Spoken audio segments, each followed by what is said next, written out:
Nope, you're not dreaming. A second video for today. Well, technically it's my first because I recorded the other one last night, but other than that, yeah, it's the second video I will be uploading today. So now we are going to be taking on the Seafoam Islands. Something that I did off-screen is that I went back to Cinnabar Island and picked up my ferret, because we're going to be needing strength in this place. As you are going to see very soon, very soon in fact, we're not going to be able to do very much here without strength, so I really had no choice but to go get the ferret back. As you can see right there, already we have a boulder to push if we want to make any headway whatsoever.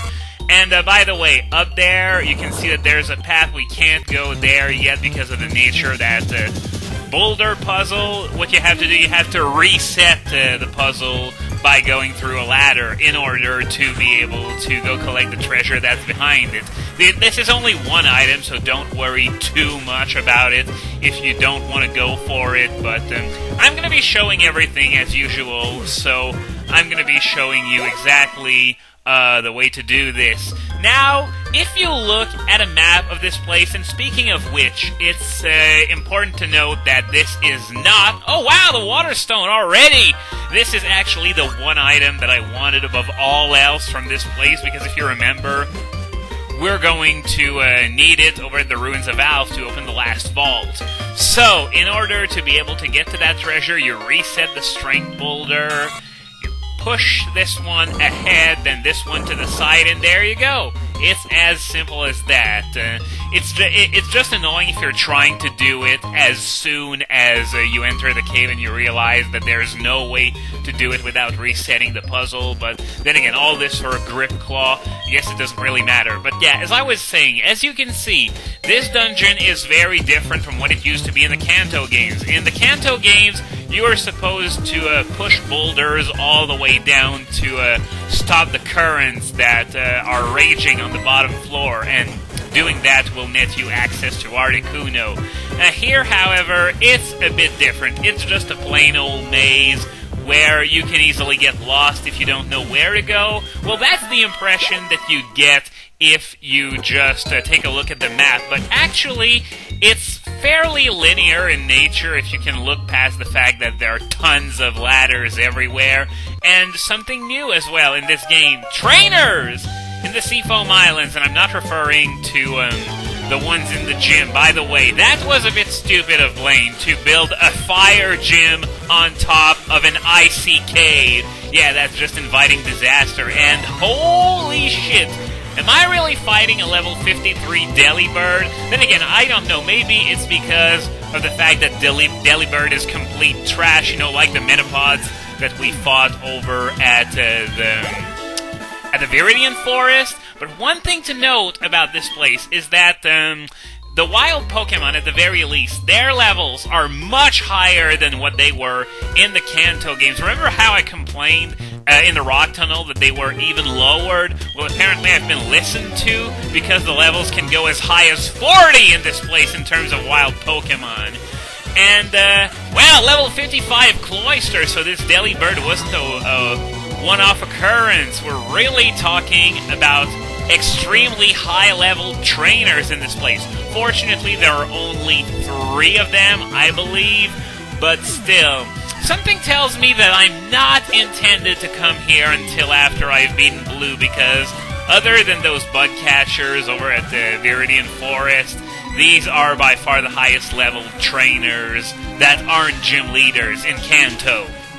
But, yeah, I was talking about this dungeon's layout before. As I said, if you can look past the fact that there are ladders all over the place, and that can get pretty confusing pretty fast if you're just trying to map out where every ladder goes.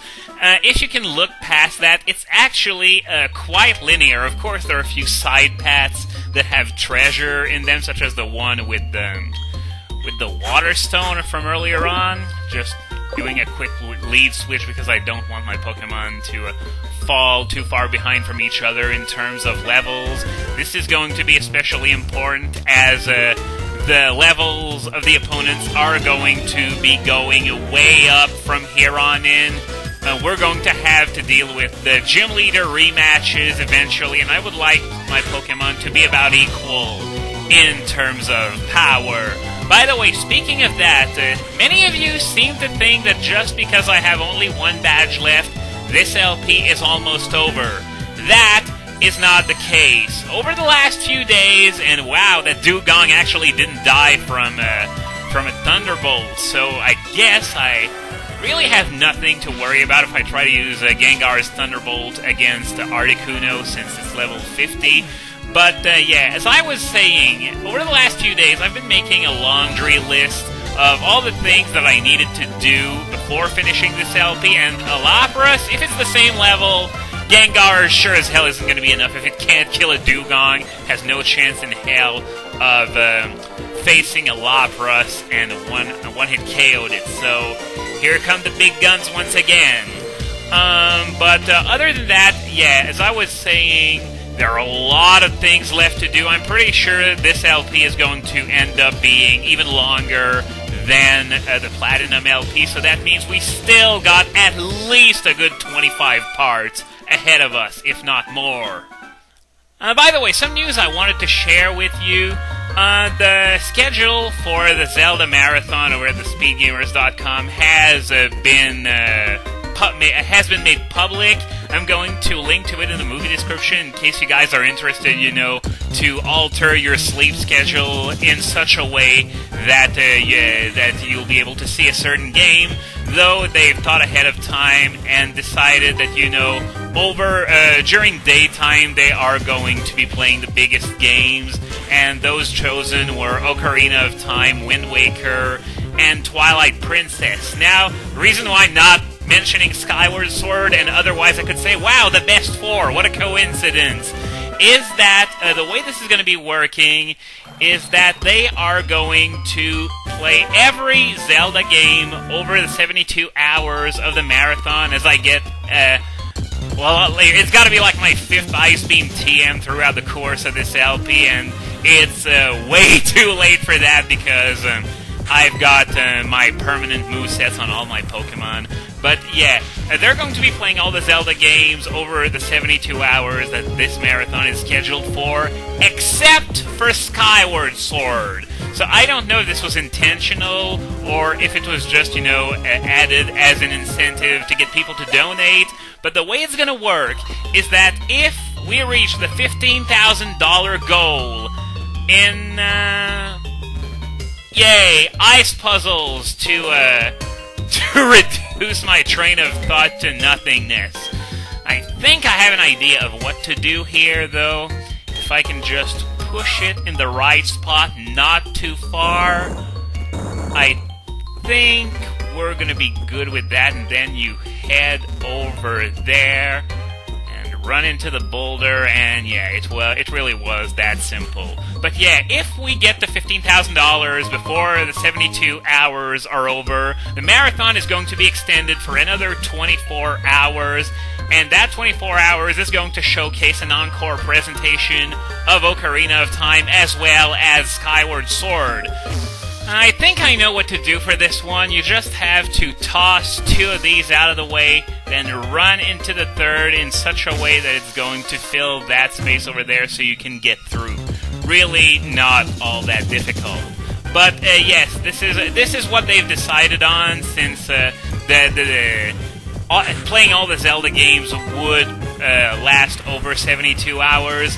Though it sort of sucks, you know, for people that would watch the marathon mostly because of Skyward Sword, because of the prospect that it could only be added as a bonus at the end if we donate enough. Though I guess this is a good way to collect donations in a way. Now, this puzzle, yeah, I think I have an idea what I'm supposed to do. If I push that there, then those two are going to become fixed to each other, and you want to play off that fact so that you can push this, go there, and head over to the item.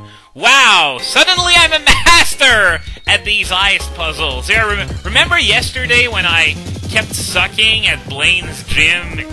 I would say the puzzle, but once again, that can't really be called a puzzle, whereas this is definitely worth being called a puzzle, and suddenly I'm kicking ass today.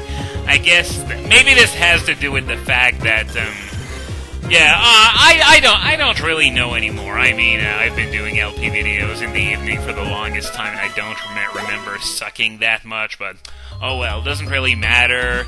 Let's head down to the fourth and final basement.